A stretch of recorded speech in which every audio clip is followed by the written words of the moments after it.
Netflix, thank you very much for letting me see Smackdown way early today, thanks to with the help of a VPN. Welcome everybody, this is the Smackdown review. It is an early one, as you can see. It's daytime. Usually I do this at night. It's daytime right now. It is 100 and something degrees here in California. I'm not gonna say where I'm at. I'm not that stupid, but we're in California. Hot weather.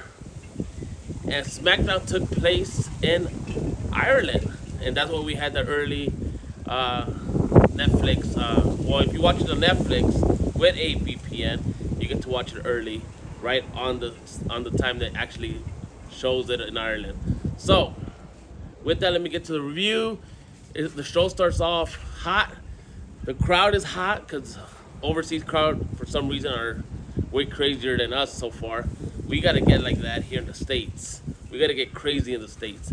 Yeah, they do the little sing along and they try to take over the show, but it still makes it for good TV.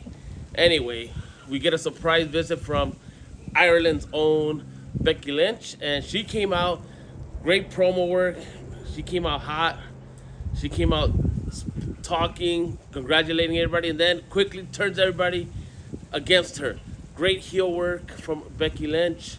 Then, while she's over here talking crap to the crowd, we get Tiffany.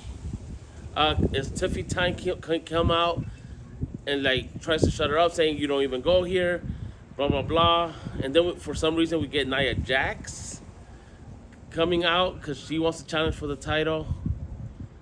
And then we get the Storm. Toni Storm comes out.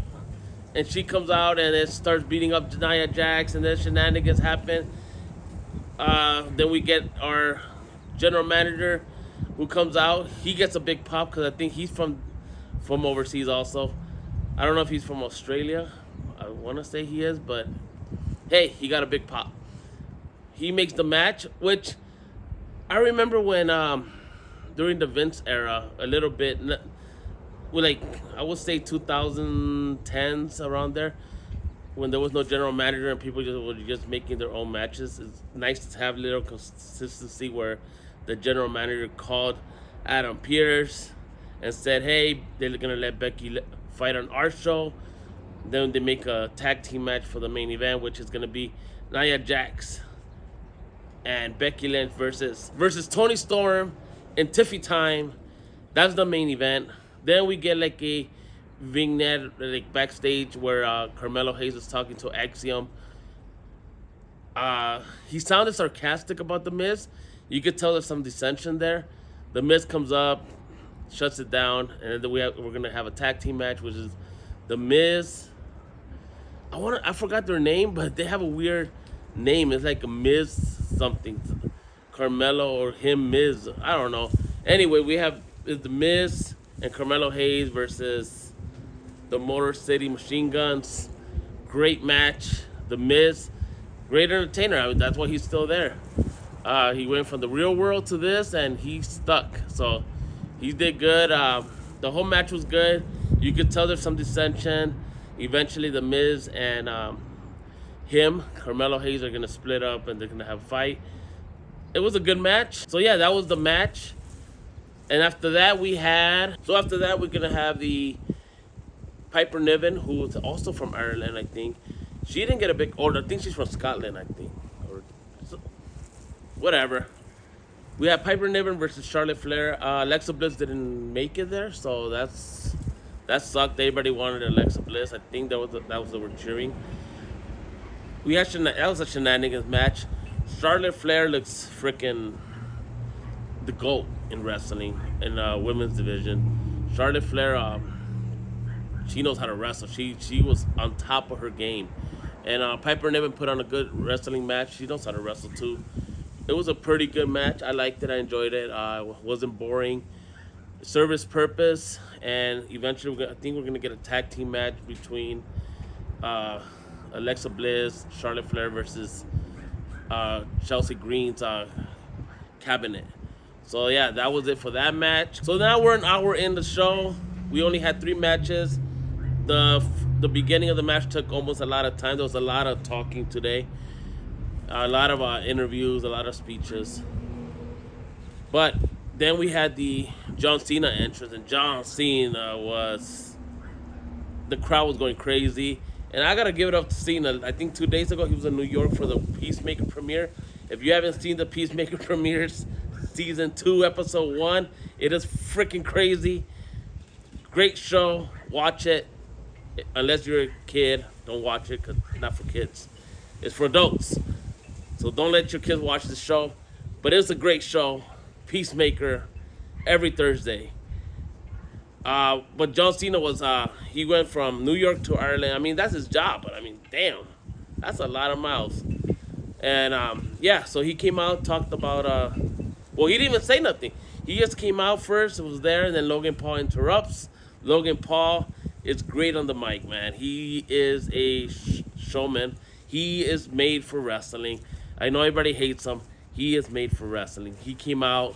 He was just the crowd was just like saying, "Fuck you, Logan," and he said every time he say that, they mute it and they cannot hear me on TV on Netflix. So that was pretty funny.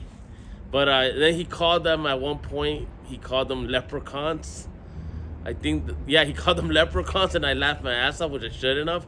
But it was funny. It was a funny line the way he said it. Logan Paul. I think Logan Paul and John Cena are gonna fight at Clash of Paris. It was a good promo, both of them. John Cena always does good promos. Logan Paul does good promos.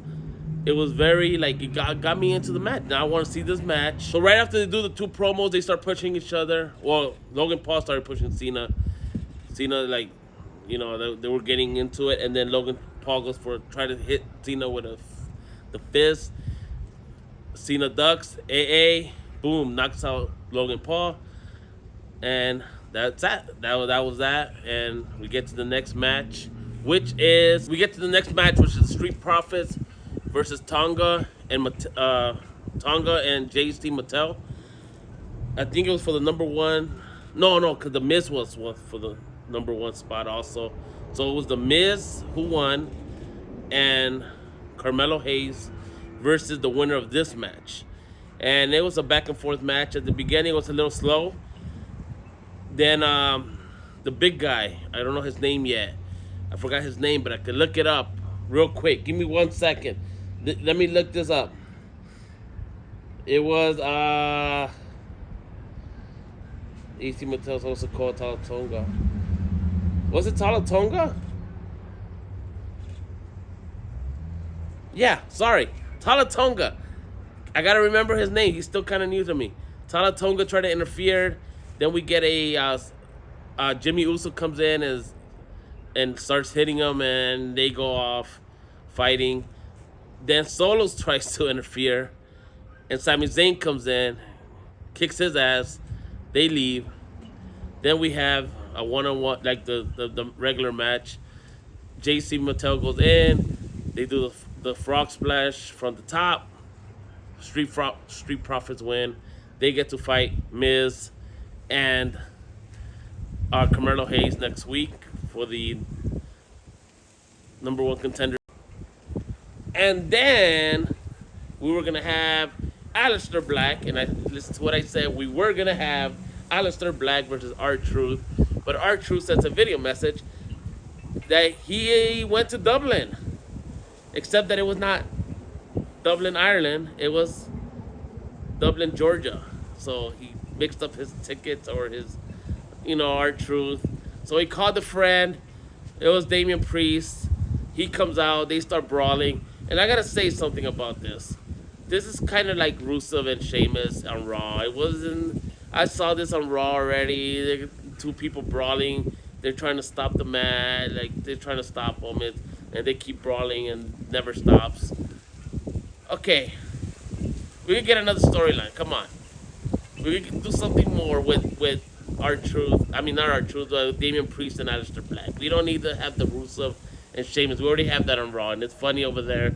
This one is not as funny over here. You know what I mean? So that's it for that one. Then we get Drew McIntyre comes out. The announcers, which is Bad News Barrett, and I forgot the other announcer's name. Sorry about that. But I ain't gonna look it up right now. Anyway, they're talking about how Cody Rhodes is injured and blah blah blah. Drew McIntyre like, how's his health? How's his health? And he gets in the ring and he starts talking crap about Cody Rhodes and saying how he hurt him and he better be come back. And once he gets in the ring, he should take pictures. Well, before he gets in the ring with him, he should take pictures of the title with him and text him, kick his wife out of bed so he can sleep with the title, because once he gets in the ring with him, he's gonna take it away. And while he was doing all that, talking crap, out of nowhere comes out RKO and does the RKO on Drew McIntyre. So on Twitter, we're gonna get some more bitching and moaning from Drew McIntyre, which is the best thing on Twitter, because I love it when he bitches and moans. He's gonna cry about it. He's gonna say how it wasn't fair.